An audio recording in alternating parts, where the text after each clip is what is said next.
Praise the lord. అతి శ్రేష్టమైన యేసుక్రీస్తు నామములో మీ అందరికీ ఉదయకాలపు శుభాలు తెలియజేయుచున్నాను. ఈరోజు దేవుడు మనకు అనుగ్రహిస్తున్న అతి శ్రేష్టమైన వాగ్దానము యెషయా గ్రంథము 30వ అధ్యాయము 19వ వచనాన్ని చదువుకుందాము.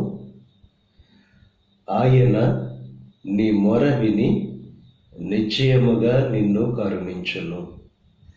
ఈరోజు దేవుడు శ్రేష్టమైన వాగ్దానం మనకు అనుగ్రహిస్తున్నారు.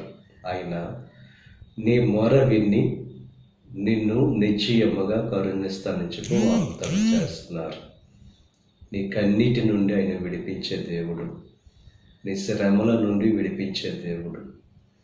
మన కష్టాల్లో, మన బాధల్లో, మన శ్రమల్లో, మన అనారోగ్యాల్లో ఎల్లప్పుడూ కూడా దేవునికి మొరపెట్టే వారముగా మనం ఉండాలి. ఈ లోకంలో ఎవరు వినకపోయినా ఆయన మన మొర వినే దేవుడు, మనల్ని కరుణించే దేవుడు. ఈ లోకంలో శ్రమలు కలిగినప్పుడు, ఇబ్బందులు కలిగినప్పుడు విశ్వాసంతో, నమ్మకంతో ఎప్పుడైతే దేవునికి మొరపెడతామో మన మొర ఆలకించి మనల్ని కరుణించే దేవుడిగా ఆయన ఉన్నాడు. హిజ్కియా జీవితంలో భయంకరమైన అనారోగ్యం కలిగినప్పుడు దేవునికి మొరపెట్టాడు.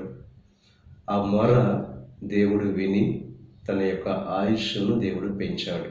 ఉదయకాల సమయంలో మన జీవితంలో కూడా అద్భుతం జరగాలన్నా, ఆశ్చర్యం దేవుడు చేయాలన్నా ఎల్లప్పుడూ కూడా ఆ యొక్క ఆపత్కాల సమయంలో దేవునికి మనం మొరపెడితే ఆయన ఖచ్చితంగా మనల్ని కరుణించే దేవుడిగా ఉన్నాడు. కనుక ఈ ఉదయకాల సమయంలో మీ శ్రమంలో, మీ కష్టాల్లో, మీ యొక్క సమస్యల్లో దేవునికి మొరపెడుతూ దేవుని యొక్క కరుణ, ఆయన యొక్క కృపను పొందుకొని మీ యొక్క సమస్యల నుంచి విడుదల పొందుకోవలసిందిగా ప్రభు పేరట మిమ్మల్ని కోరుచున్నాను. దేవుడు మిమ్మల్ని దీవించి ఆశీర్వదించి మీ మొర విని నిశ్చయంగా దేవుడు మిమ్మల్ని కరుణించును గాక. ఆమేన్. ప్రార్థన చేసుకుందాం. పరిశుద్ధుడా, మహోన్నతుడా, కృప కలిగిన దేవ, ఈ ఉదయకాల సమయంలో అనుగ్రహించిన అతి శ్రేష్టమైన వాగ్దానాన్ని బట్టి నీకు స్తుతులు చెల్లిస్తున్నాం దేవా. నీవు నిశ్చయముగా మా మొర విని కరుణించే దేవుడవు, మమ్మల్ని కాపాడే దేవుడవు. ఈ ఉదయకాల సమయంలో ఈ ప్రార్థన ద్వారా ఎవరైతే నీకు విన్నపాలు తెలియజేస్తున్నారో ప్రతి ప్రార్థనకు జవాబు అనుగ్రహించండి. వారి సమస్యల నుంచి విడుదల కలుగు చేయండి. ఈ ప్రార్థనలో ఏకీవించి ప్రార్థిస్తున్న ప్రతి ఒక్కరిని దీవించి ఆశీర్వదించండి. ఈరోజు తలపెట్టిన ప్రతి కార్యాన్ని సఫలం చేయండి. వారి రాకపోకల్లో నీకు సహాయం అనుగ్రహించండి.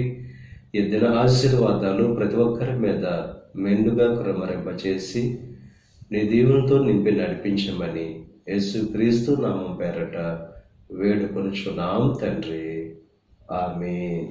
తండ్రి, కుమార, పరిశుద్ధాత్మ త్రియేక దేవుని యొక్క కృప సదాకాలమునకు తోడై ఉండి దేవుని యొక్క దీవెనలు ఆశీర్వాదాలతో నింపి నడిపించును గాక. ఆమేన్.